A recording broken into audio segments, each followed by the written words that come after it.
tardes, tertulianos. Ayer fue una tertulia muy especial, porque ayer, por primera vez, fue una tertulia internacional. No solo estuvimos con un arquitecto, Guillermo García Villar, sino que además estuvo un constructor inglés que también nos dio su opinión sobre cómo funciona un poco el tema de la construcción en los ayuntamientos de España, concretamente de Mallorca. Y por supuesto, quiero dar las gracias al Bar Cristal que nos cede estos espacios para poder hacer las tertulias y a Jubimar, que ayer nos presentó algo delicioso. Todos estuvieron encantados con esa picadita que tuvimos después. Fantástico. Espero que os encante.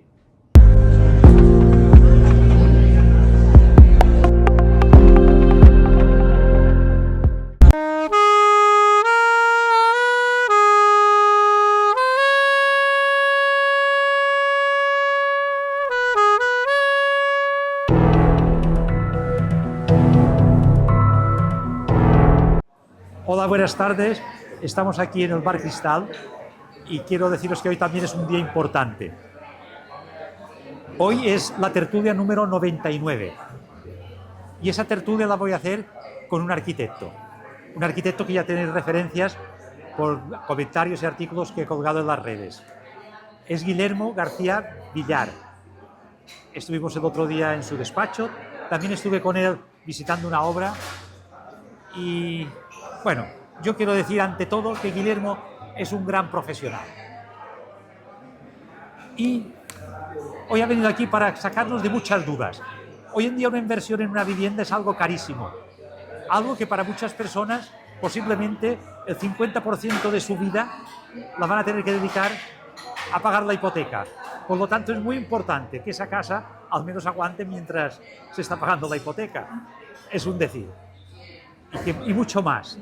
Y después hoy en día también hay un mercado de segunda mano que está moviéndose mucho porque hay poco suelo, se puede construir poco y mucha gente pues se está orientando hacia este mercado. Pero hay que tener en cuenta una cosa: las casas desde los años 50 hasta los años 70 pueden tener un problema muy grave que se llama aluminosis. También los arriostramientos que se hacían en la cimentación pueden moverse. Hay que ver en qué terreno se construyeron. Y antes de comprar un piso de segunda mano, es muy importante recurrir a un arquitecto para que vea todo esto. Aparte que hay pisos enfermos. Y después vicios ocultos que no se ven, pero que están. Grietas, desprendimientos de la fachada, problemas de tejados. Bueno, y por eso es muy importante todo lo que hoy nos dirá Guillermo, lo que hace, lo que puede hacer y cómo os puede ayudar a todos. Guillermo, cuando quieras.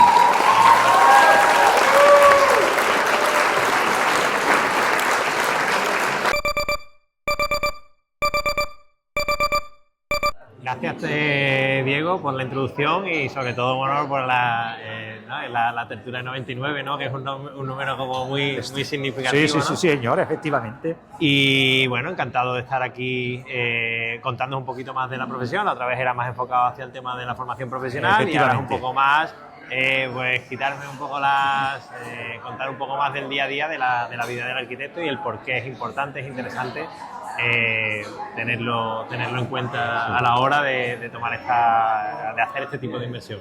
Entonces, no sé si lo quieres enfocar más a modo preguntas-respuestas o voy. Bueno, haz una pequeña introducción, vale. Y después ya haremos preguntas y todo esto. Venga, pues bueno, es verdad, como comentaba Diego, la inversión de una vivienda es la inversión más grande que hace la gran mayoría de las personas en su vida. Entonces es muy importante antes de hacerla asesorarse bien, porque los impulsos nos pueden engañar, ¿no? Las ganas de querer comprar algo porque nos encaja en un aspecto, pero a lo mejor en otro aspecto tiene ciertas patologías que son importantes y como no nos dedicamos a esto no nos damos cuenta. Entonces es importante eso, asesorarse de un técnico para poder ver qué tipo de patologías nos podemos encontrar, si tiene fisuras, grietas, humedades, aluminosis o algún tipo de patología adicional que nos pueda encarecer la inversión que queremos hacer nosotros a futuro. O sea, no es lo mismo que queramos hacer una rehabilitación integral que un lavado de cara para entrar a vivir, que a lo mejor no puede ser posible porque no estaría en condiciones habitables. Entonces, bueno, encantado de cantaros un poquito más. No, perfecto, perfecto.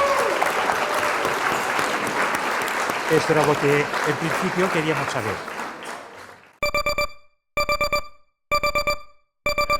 Bien, buenas tardes, bienvenido aquí y es para nosotros una satisfacción que te sometas un poco a todos estos criterios y preguntas que te vamos a hacer. La mía es muy sencilla. Hoy en día es un problema social y político la escasez de vivienda. Están hablando de si vivienda pública, vivienda privada, si liberar suelo público para solucionarlo.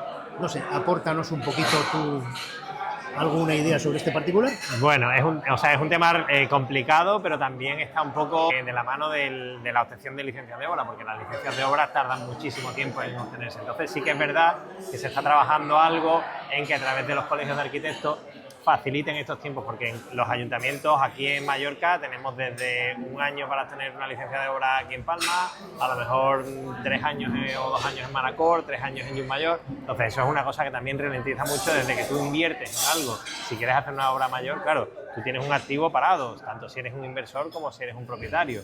Entonces esto es algo que ahora mismo sí que se está trabajando con los colegios de arquitectos para tratar de agilizar estos tiempos de obtención de licencia de obra, para ver si a través de los propios colegios de arquitectos o agentes externos se puede agilizar este proceso y obtener licencias en menos tiempo. Esto a los inversores les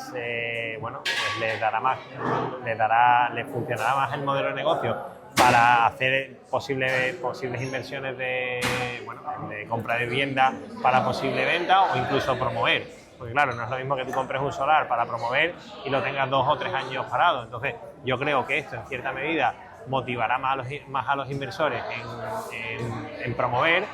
Y por otra parte, claro, el tema de esto ya sí que va un poco más dentro de los departamentos de el tema del suelo, la clasificación del suelo sí que es algo que habrá que ver cómo se puede resolver para que haya más terreno, más oferta de suelo para poder edificar. Ahora mismo sí que es verdad que cuando tú haces una promoción de vivienda, un 30% tiene que estar destinado a vivienda, lo que antes se llamaba VPO, ¿no? Vivienda de protección oficial. Ahora mismo también con el decreto 7/2024, si no recuerdo, o el 3/2023, uno de estos no recuerdo cuál es, también se promueve mucho para incrementar el número de viviendas aquí en Baleares, con la remonta de viviendas en edificios existentes, o sea, un edificio que a lo mejor tiene 4 plantas, que es lo que te permite el plan general, pero tú puedes remontar a lo mejor 2 plantas más, condicionado a que sea habitacle prelimitado.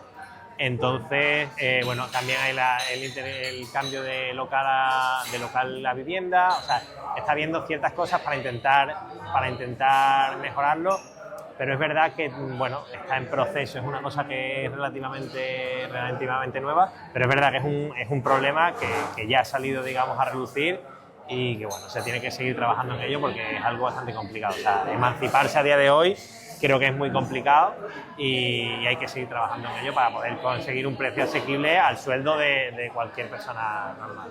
Entonces, creo que se están trabajando en varias cosas, pero se tiene que seguir trabajando en ello porque y mira, aquí hemos hecho una serie de charlas relacionadas con la inteligencia artificial. La inteligencia artificial tiene una relación muy directa, muy importante con todas las tecnológicas y la vuestra es una que evidentemente lo es. Entonces, ¿qué afectación, qué influencia va a tener? ¿Os va a perjudicar, os va a beneficiar la inteligencia artificial en vuestro trabajo?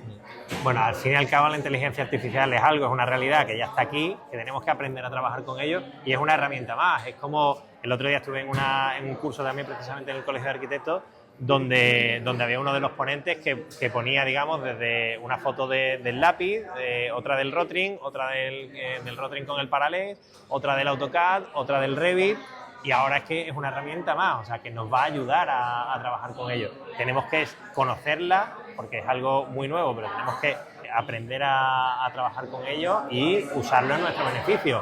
O sea, mientras que cualquier arquitecto, para sacar varias variantes del mismo proyecto, a lo mejor puedes estar dándole vueltas y tal, la inteligencia artificial, lo que nosotros podemos hacer en 4 o 5 horas, a lo mejor no lo hace en 2 minutos. Entonces, Un momento.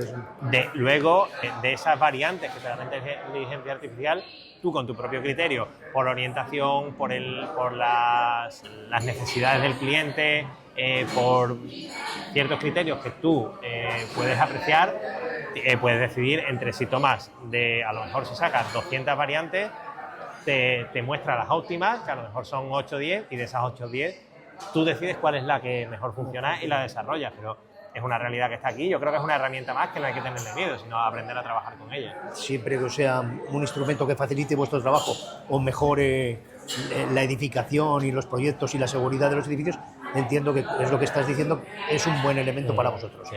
Y además lo planificáis y lo organizáis a través del Colegio de Arquitectos, según has dicho tú que habéis hecho una reunión. Sí, bueno, está habiendo un ciclo de conferencias porque es una cosa que está presente y que es muy nueva. Entonces hay gente que se ha desarrollado un poco más en ello, ya ha trabajado. Había otro de los ponentes que ha desarrollado un software que, bueno, tú le presentas tu programa de necesidades. Ellos, sobre todo, eran más para residencias de estudiantes, etcétera, etcétera.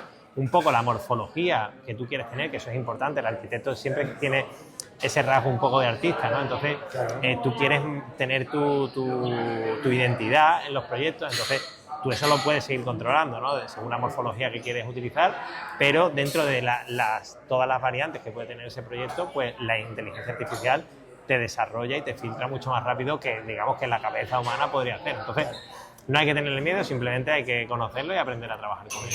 Muy bien.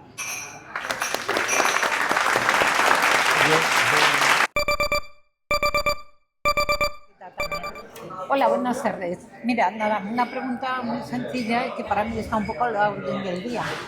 ¿Un arquitecto qué responsabilidad tiene a la hora de construir sobre terrenos que se sabe que pueden ser inundables por lo que ha venido ahora, o por tormentas, o incluso por el nivel freático que puede haber debajo de esos terrenos? ¿Por qué se sigue construyendo ahí? Bueno, ahora mismo, precisamente, uno de estos últimos decretos, no sé si es de finales del 2024 o del principio de 2025, en zonas inundables ya no está permitido edificar. Entonces, simplemente no te van a dar licencia en el ayuntamiento, por mucho que quisieras. Es verdad que hay unas líneas que se llama el H500, si no recuerdo mal, donde te va marcando un poco la altura hasta la que ha llegado el nivel del agua a lo largo de los años, durante los últimos 500 años. Entonces, en función de eso, tú tienes unos niveles hasta donde puedes construir o no puedes construir. Pero ahora mismo en zonas inundables directamente está prohibido. O sea, no te otorgarán licencia de obra si está afectado por zona inundable. Tiene que estar detectado que ese terreno sea inundable, Sí, o que haya agua debajo, no importa. No, o sea, todo lo que son cauces de los Cauces ríos de y ríos. sus alrededores están definidos.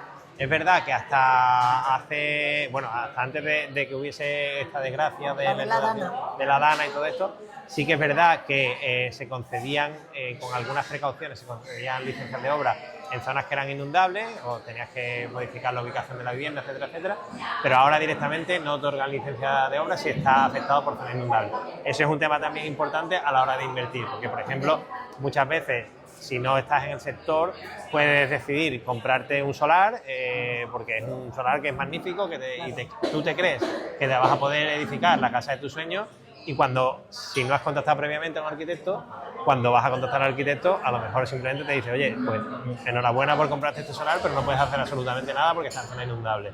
Entonces, por eso es importante asesorarse previamente. Muy bien, pues ya está.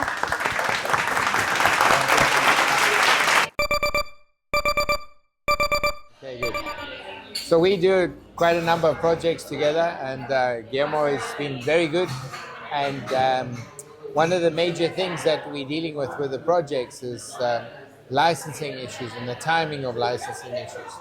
Do you think there's going to be any change in the market and the timing of these licensings? Do you think it's getting faster? They're changing the technology? Because it takes a lot of time and it's very complicated. Yeah.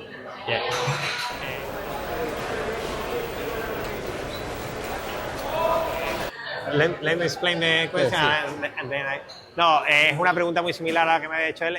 Los tiempos de ciclo, porque él es cliente con el que hemos hecho varios proyectos y es verdad que nos hemos visto afectados a la hora de muchos proyectos en los que se querían invertir, pero claro, a lo mejor se tenía que estar en la propiedad parada durante 1, 2 o 3 años para poder renovarla.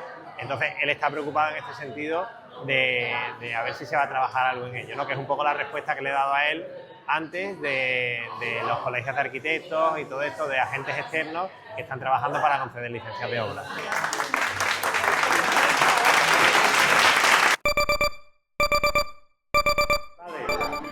Hola, ¿qué tal? Buenas tardes.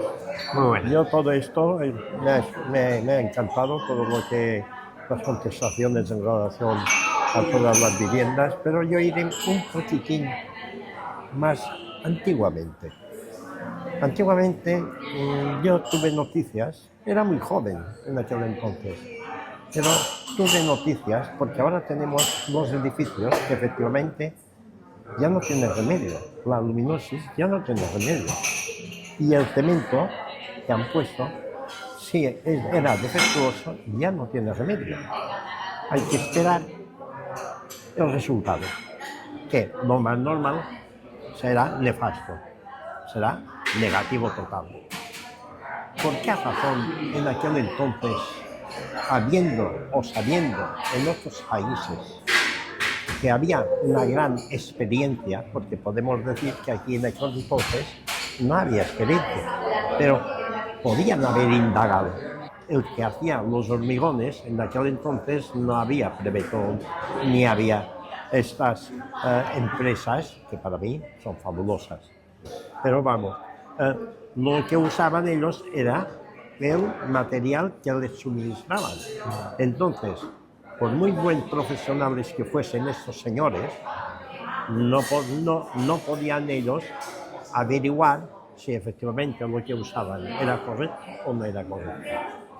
¿Por qué razón no se prevé, en aquel entonces no pusieron los elementos pertinentes para no llegar a este punto determinado? Bueno, lo primero, tampoco, o sea, a lo mejor se tiene o bajar un poco ese sentido de alarma por la luminosis, ¿no? Porque tiene como mucho nombre de enfermedad, de oye, se va a caer todo.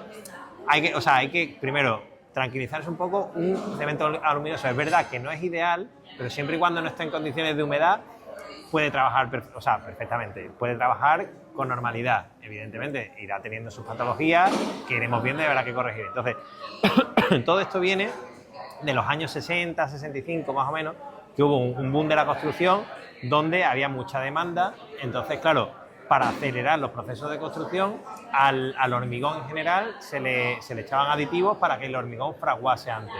¿Qué pasa? Esos aditivos lo que provocaban es que el hormigón fuese más poroso y al ser más poroso, a través de los poros a ese hormigón, con el paso del tiempo, le entra humedad a la armadura y el hierro cuando se oxida aumenta su volumen, por lo tanto se dice que revienta el hormigón. Entonces, el hormigón con aluminosis, de hecho un ejemplo súper conocido es el Estadio Vicente Calderón, tenía aluminosis.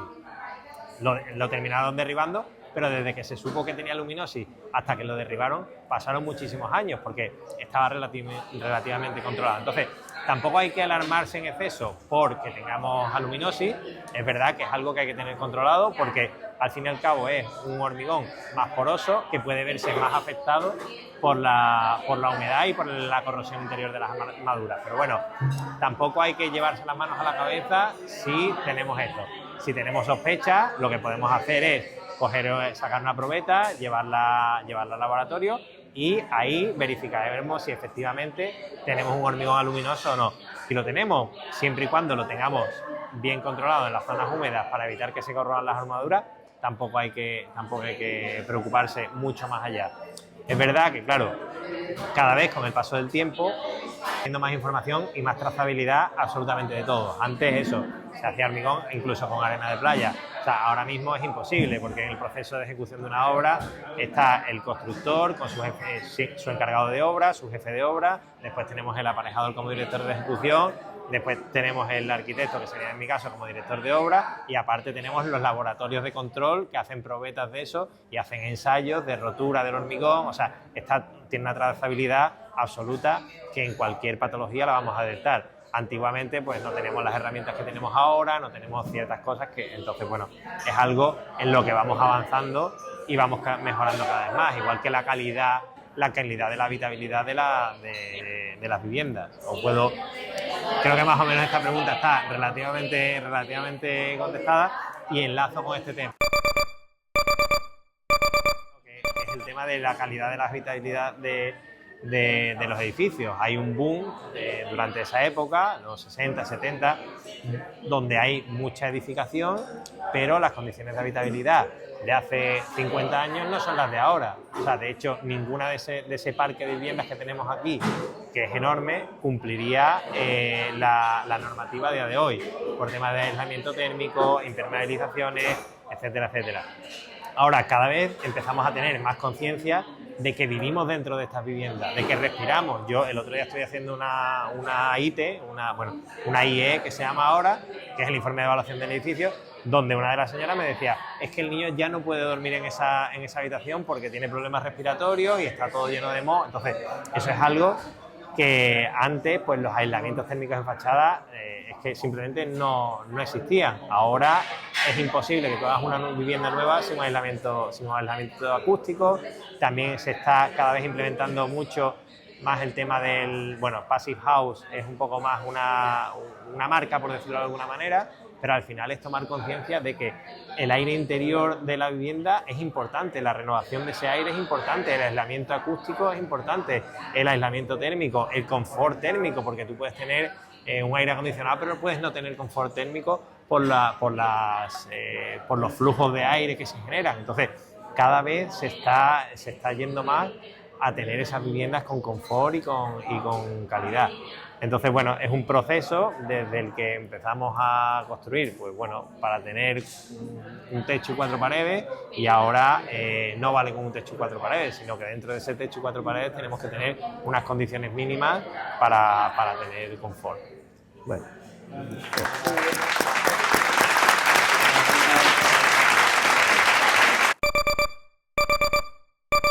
Y es verdad que hay un punto que hasta hace relativamente muy poco tiempo no se le daba importancia y que es muy importante, y es el tema de la hermeticidad. La hermeticidad de las viviendas, porque al final tú puedes tener una vivienda muy bien aislada, pero si no la tienes bien herméticamente cerrada, se te va el calor o te entra el frío o se te sale el frío. Entonces, la hermeticidad de la vivienda es un punto que es súper importante y que ahora, poco a poco, ya se está teniendo un poco más de conciencia de ello, que no es una inversión que sea mucho más grande, pero claro, si no lo tienes en cuenta, no lo haces y pierdes, digamos, energía, tanto de frío o de calor, por esta hermeticidad. Muy bien.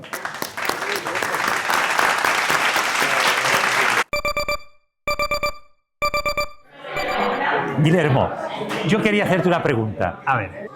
En las casas un poco antiguas como las de Santa Catalina, por ejemplo, que tengo una experiencia, hay problemas de grietas, hay problemas de humedades, pero sobre todo las grietas por la vibración que se producen. Porque claro, cuando se construyeron estas casas, en Santa Catalina, en el mercado, los vehículos que iban eran carros con un caballo, alguna que otro camioncete, unos camioncetes ridículos, y hoy vienen unos camiones que cuando paran y notas que parece que las paredes tiemblan y salen grietas.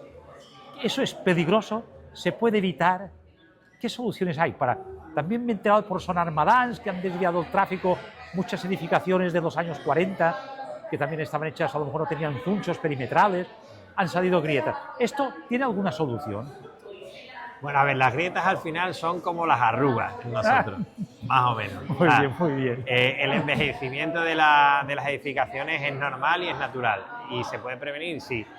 Es verdad que, yo cada vez que voy a hacer visitas de cualquier tipo, no, es que me ha salido una grieta aquí al lado de la puerta. Y dices tú, claro, a saber los portazos que has dado, ¿no? Entonces, eso no es preocupante. También es verdad que muchas veces salen grietas porque hay una edificación, en el edificio contiguo hacen una obra o simplemente el vecino de arriba o el de abajo y las vibraciones se transmiten por los elementos estructurales. Entonces, esas vibraciones al final, si el elemento es un poquito, bueno, débil no, pero frágil, al final se terminan manifestando y al final son un poco esto, el paso del tiempo, vibraciones que se absorben y se manifiestan de esta manera. Pero como criterio general, siempre que tengamos una fisura tanto horizontal como vertical, por lo general, yo no me preocuparía o le diría a un cliente mío que no lo veo muy preocupante, a no ser que sea algo ya que tengamos un par de centímetros. Claro, bueno, o que podamos ver a través, eso ya sí habría que ver lo que puede haber pasado, pero cuando ya sí que me asusta o habría que revisarlo un poco más en consideración es cuando vemos fisuras a 45 grados, porque cuando vemos fisuras a 45 grados quiere decir que está habiendo algún tipo de esfuerzo que se está manifestando, porque los esfuerzos se manifiestan a 45 grados. Entonces, a través de ahí es que o ha habido un asentamiento diferencial o ha habido un tipo de movimiento o algún tipo de flecha de algún elemento estructural, puede ser de madera, puede ser del hormigón. Entonces, por lo general, grietas verticales y horizontales no hay por qué alarmarse. Si vemos a 45 grados, ya sí que tendríamos que dar una vuelta porque ahí sí que está pasando algo estructuralmente hablando.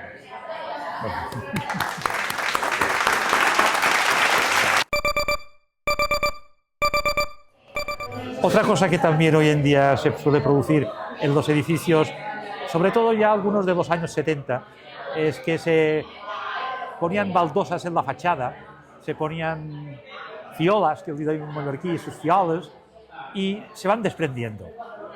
¿Qué se puede hacer? Porque esto ha pasado en la finca donde yo vivo, pues tuvimos que quitar todos esos fioles, tuvimos que cambiar, también teníamos unas baldosas, las quitamos y pusimos un grafiti o grafite o un material que queda pegado. O sea, ¿qué se puede hacer cuando hay esto?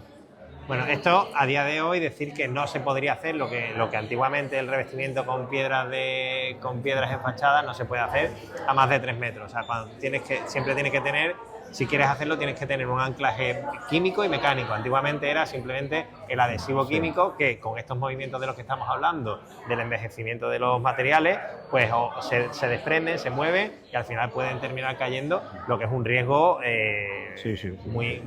riesgo muy importante. Entonces, ¿qué se hace a día de hoy? O bien hay distintas propuestas, o bien si se quiere mantener la estética, lo que yo he hecho en varias ocasiones es colocarle unos tornillos, hacer las perforaciones y en la cabeza del tornillo, por lo menos además del adhesivo químico, si vemos alguna que está suelta, se retira, se pega bien y aparte se le colocan al menos un par de pernos para anclarla mecánicamente. Y si no, otra posibilidad es simplemente retirarla. Yo lo que he propuesto a algunos clientes es retirarlo y volver a ese espacio, volver a reconstruirlo, pero con un aislamiento térmico. Entonces nos hace doble función, tanto de aislamiento térmico en fachada como al final el aislamiento térmico, el famoso SATE, que es un aislamiento térmico por exterior, no deja de ser un corcho con varias capas de acabado de mortero. Entonces, de esa manera es un elemento que no pesa, por mucho que llegase a caer, es un elemento pues, que no tiene apenas peso. Pero esto es inflamable porque ha habido este desastre de Valencia que se pegó fuego a aquellas fincas de alto estado y además, o sea, que se habían empleado unos materiales que decían y ha ardido como una antorcha, como una falla. No, pero esto bueno, probablemente porque este edificio era de 2000, antes de la entrada en vigor del Código Técnico, si no recuerdo mal, por lo tanto esto no estaba regulado el tema de incendios, pero a día de hoy simplemente es que es muy probable que ni siquiera se pueda comprar un producto de estos que sea inflamable. Entonces, bueno, es algo que tiene sus certificados y todo y se puede instalar sin problema. Vale, pues yo creo que con esto más o menos hemos... Guillermo, muchísimas gracias. Gracias a vosotros. Muchas gracias.